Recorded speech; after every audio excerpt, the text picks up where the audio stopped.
လုံးပဲမင်္ဂလာပါဒီနေ့ကတော့ငါအိုကက်လေးရှက်စားမှာဖြစ်ပါတယ်စီတဲကဝယ်လာတဲ့ငါလေးပေါ့နော်အရင်ဦးဆုံးစီထဲမှာရှင်ကျမကစီတက်ပြီးတော့ရှက်မှာဖြစ်တဲ့အတွက်စီအရင်တက်ပါမယ်ထောင်ထားတဲ့ညက်တီနဲ့ချက်သွင်းဖြူကိုထဲမှာရှင်စီမတက်ပဲနဲ့ရှက်လို့ရှိရင်ကျမကညီသွားမှာဆိုလို့ပေါ့နော်အဲ့ဒါကြောင့်မလို့စီတက်တာပါအရသာအတွက်တခါတည်းပေါင်းပြီးတော့ထဲမှာပေါ့နော်ပြီးလို့ရှင်ကျမကထပ်ပြီးတော့မထဲတော့ပါဘူးပြီးတော့လဲငါးကိုလည်းထပ်ပြီးတော့မမွေတော့ပါဘူးအဲ့ဒါကြောင့်မလို့တခါတည်းထဲထားတာပါမြုပ်တီးလေးမွေးလာပြီဆိုရင်ငါထဲမယ်ငါလေးကိုမြုပ်တီးလေးနဲ့သမအောင်မွေပြီးတော့မကြီးမဲရည်လေးထဲမှာပေါ့နော်ထပ်ပြီးသွားပြီဆိုရင်အဖုံးအုပ်ထားမယ်ကျမကငါအကောင်လိုက်လို့ရှင်လို့ပေါ့နော်အကောင်မပြတ်အောင်လို့ရှင်တဲ့အတွက်ကြောင့်မို့ငါကိုကျမထပ်ပြီးတော့မမွေတော့ပါဘူးအတိုင်းလေးပဲဟောလုံးဒီလုံးဟောလုံးဒီလုံးကြီးပဲလောက်သွားမှဖြစ်ပါတယ်ပြီးလို့ရှိရင်အရသာကနည်းနည်းပေါ်တဲ့အတွက်ကြောင့်မို့ငါပြရည်လေးထပ်ထဲပါတယ်မြန်မာနိုင်ငံကငါဆိုရင်သူများကလုံချက်လေးချက်ပြီးတော့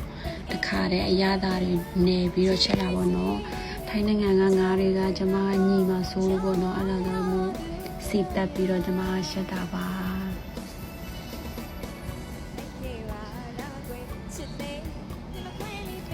ရေလေးနည်းနည်းခန်းအောင်ထားမှာပေါ့နော်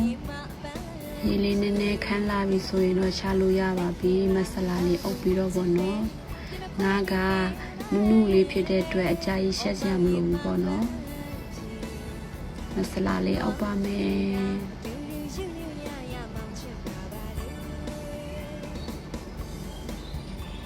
တဲ့အိုးလေးကိုအဲ့လိုမျိုးလေးလှုပ်ပြီးလို့ရပါတယ်ငါအသားလေးငါအကောင်လေးပြတ်သွားမှာဆိုလို့ပေါ့နော်အဲ့ဒါကြောင့်မို့ကျမကမမွေပဲနဲ့တဲ့အိုးလေးကိုဒီလိုမျိုးလေးပဲလှုပ်ပေးပါတယ်မတူးအောင်လို့ပေါ့နော်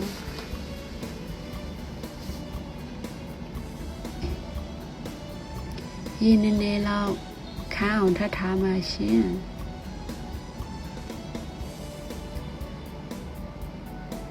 ဒီလောက်ဆိုရင်တော့အနေတော်လေးဖြစ်သွားပြီပေါ့နော်မင်းပိတ်ပါမယ်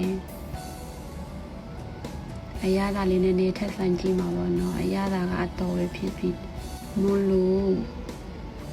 ပကံလေးထည့်ပါတော့မယ်